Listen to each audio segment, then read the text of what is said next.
Mob style living, heavy on the gas, cocktail binges, ready for the splash, ready for the drink. I never ever look a price tag in the face. Just put it in a bag, just throw it in. Street religion, packages Hey in the Ron, back seat.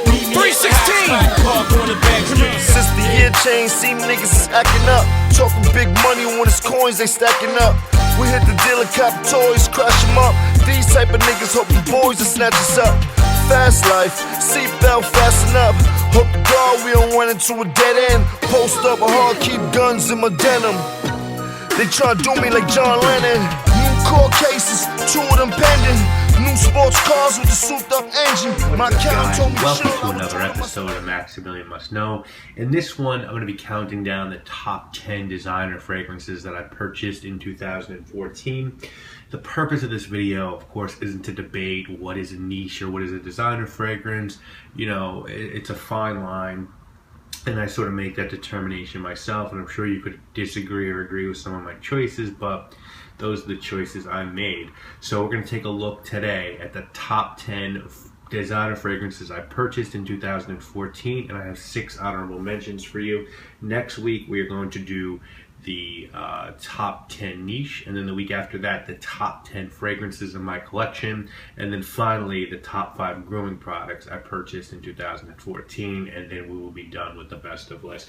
So let's get right into it with 6 honorable mentions.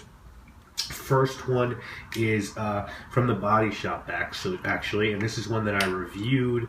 It's called Red Musk. It's an eau de parfum, and it's just a fantastic musk fragrance. If you like their white musk for men, I think you'll like this. It's sort of a deeper and darker musk. There's notes of cinnamon, tobacco, and sandalwood in this one. And while it's not extremely dark, it's pretty nice. You know, this is not your animalic Musk Tonkin by Parfum de Empire. This is a very wearable, very friendly, very cozy, cuddly musk fragrance that will do great for a female or a male. So watch my review on this one if you'd like. Definitely check out Red Musk by the Body Shop. I think a bottle's like $48 or $45. The next honorable mention is one that, you know, I really kind of dismissed the first time I got my nose on it as sort of just blah. But when I actually thought about it, I really enjoyed it. I think it's very different for a designer fragrance, and you know, I would expect nothing less from this brand, as it's just known for quality and high-end products. So the second honorable mention I have is for men, the Bentley Intense, and I love everything about this from the presentation on down. It's rum, it's cinnamon, it's vanilla, it's tonka. I really want to check out their Absolute version that I believe was either exclusive to Harrod or Selfridges, which has oud in it. But this is really nice. I would say this is niche quality with a designer price tag. You should be able to find this on eBay or on Amazon for around $40 to $50, and you're really not going to do better in terms of presentation and quality. I will have a full review of this coming in 2015. So my second honorable mention is Bentley for Men Intense. My third honorable mention is sort of another one that I initially dismissed.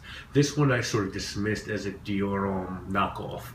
Same perfumer, and I just sort of thought that, you know, he was trying to do, I believe it's Olivier Poage, I could be wrong, but he was trying to do Dior Homme again, and I felt that way for a long time, and I still kind of feel like that this is sort of serves the same purpose as Dior Homme. It's sort of a slick, very friendly, seducing, slightly gourmand men's fragrance, but you know, this one really doesn't have the iris. It's sort of more about chocolate and vanilla and a little bit of leather. It's actually very nice. The presentation is stupendous, and I think this is a really good fragrance to have in your collection. I don't know that you need this and Dior Homme, but you should definitely check them both out and probably pick which one you like better. From the House of Valentino, this one is Uomo. So that is my third honorable mention. My fourth honorable mention is one that, you know, I wanted to get forever. I hadn't smelled it. I bought it blind, and when I finally got it, I was a little let down because I heard that it had monster performance, and I didn't really get that monster performance out of it. And I can see why this was revolutionary when it came out, but I think there's now fragrances out there that sort of smell like this, even though it is excellent for designer fragrance. I wish you could find this out there cheaper because it's a really good scent. I wish it wasn't discontinued. From the house of Yves Saint Laurent, my fourth honorable mention is M7. My fifth honorable mention is one that I think is one of the best designer gourmands out there. I think it's kind of hard to find a designer gourmand, a good designer gourmand that men and women can wear. Well, this one you can. Some people, this is sort of a love it or hate it fragrance. I happen to love it. I think it's excellent. It sort of smells like a chocolate covered lemon with vanilla. It's very sweet. It dries down to something I find to be very pleasant. From the house of Hanné Moret, this is just Hanné Moret. This is the EDT, not the EDP. That is my fifth honorable mention. And then my sixth and final honorable mention is a scent that really sort of got some slack when it came out. Is, you know, this was this house's take on Paco Rabanne, and they're trying to do a club scent, and this is a money grab, and that's all true, but I think they did a really good job with it. You're going to get apple in this, you're going to get mint, you're going to get tonka. It's sweet, it's sort of fun. It is a great night out fragrance. From the house of Versace, this one is Era. So those are my six honorable mentions for designer fragrances purchased in 2014. Now let's go right into the list. Number 10 on this list is one that I smelled and I was sort of like, I'm not buying this. And then I went back to the store, I sprayed a little on my hand, and within a couple hours I came back and purchased it. I like almost every fragrance that this house has put out in their sort of men's collection. Eau de Bao is of course a huge Fragcomp favorite. Their original L'Occitane is a great masculine scent. Their Eau de Vetiver is a beautiful, earthy, sweet, rooty vetiver. And their newest men's re-release, Eau de Cade, if you like juniper berry and cedar, well then you need to give this one a look because it's very spicy, it's very woody, it's an excellent fragrance, and I think you can get it for under $50. So my number 10 scent this year is L'Occitane's Eau de Cade. My number 9 scent this year is, I think for me, my favorite from this house in this series of fragrances from this house. I'm not a big fan of Angel Men. I don't like that tar note. I think it's too harsh, which is why I really like By Kilian's Intoxicated. Kind of took that fragrance and made it softer and more approachable. And as of right now, you know, thinking what I'm planning on buying in 2015, that very well could be, there's a lot of time left, but that could be my number one purchase niche in 2015. I really like Intoxicated. But there are some in the Angel lineup that I do like. I like Pure Malt. I like Pure Malt better than this one, but this is probably my second favorite. I do get some coffee in this, but that tar note is also really dialed back, and it lets the caramel and patchouli in this shine. From the house of Thierry Mugler, my number 9 selection is Pure Coffee. Re-released this year, really happy because I almost paid big money for this a couple times. Number 8 is one that I smelled for the first time in Sephora, and as soon as I smelled it, I knew that I had to have a bottle of this. It doesn't last forever, but good summer fragrances in the designer realm usually don't last forever. It's hard to make zesty and citrusy fragrances last for a really long time. You know, they're so rare that something like Pulp by Byredo has become such a cult hit because it's hard to get fragrances fruity to last a long time in your skin. This one does last a decent amount of time on my skin, but it's nothing that's you're gonna write home about. But I just love the passion fruit and the tropical opening on this. I think it's incredible. I really like the original of this, but I think that this is the best out of the 4 or 5 out there. I've smelled them all. There are a couple more I want to get, but this is the newest release from the Eau de Cartier line, and this one is called Zeste de Soleil, and it starts off with just a brilliant passion fruit note. So that is my number 8. Best designer fragrance purchase of 2014. Number 7 is one that Second one from this house in this lineup. This is just, to me, this is better than anything in the Angel line. I think Mugler, this is just soap done in such a special and beautiful way. It's so green, it performs so well. This is really, really what I wore almost every day, every night this spring and summer that I didn't wear niche. You can see how much of this bottle I went through. My number 7 pick this year is Thierry Mugler's Mugler Cologne. I just think it's an excellent, excellent clean scent. Number 6, this is a house that is just came on and impressed me so much this year. And there are so many bottles that I want from this house. I think I currently have 5 or 6, but you know, I'd like to double that over the next couple of years. I would say this is my favorite sort of non-high-end release from this house. They have a lot of expensive fragrances, but they also have a lot that are very affordable. You know, I think I got this one on Amazon for $50 or $55, and it just smells so classy. It makes me think of like a dandy in Europe in the 60s, you know, with a nice suit and a nice white handkerchief. There's a lot of citrus in this. There's sandalwood. There's all kinds of spice. It's just an amazing, amazing fragrance. I like the Eau de Parfum version much more than the EDT.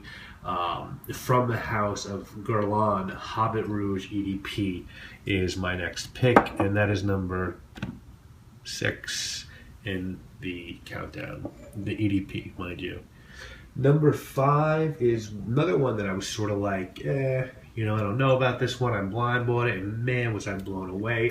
I don't know why this doesn't get more love in our community. It's not nearly enough talked about in my opinion. If my review of this isn't already up, it should be really soon. This to me is about 2 notes really, red pepper and leather. And it works really well. It lasts for a good while on my skin. From the house of Fendi, this one is Fendi. The Assoluto version of this has oud in it. I cannot wait to get my hands on that one. So that is number 5 on my list. Number 4, this is a Chanel release, and as far as Chanel release goes, I think this is the best men's fragrance. I like Edition Blanche. I like Antius. I like Pour Monsieur. I love, love, love Egoist. You know, don't get me wrong, Chanel has a lot of good men's fragrances. Of course, Bleu de is a nice, safe fragrance, but to me, this one just encompasses everything right in fragrances. It's woody, it's fruity, it's sweet, it's savory. It's just such a great fragrance. You know, if someone was saying they only want one fragrance, high class fragrance that they could, you know, wear all year round, and they didn't want to spend more than $100, I'd be hard pressed to give them anything but this. My 4th pick from the house of Chanel is just their Simple Allure, which is just such simple done so beautifully right.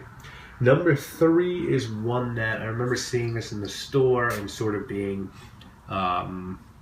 skeptical, because I did a review on the original version of this fragrance and I was hugely let down. This one, they really, really got it right.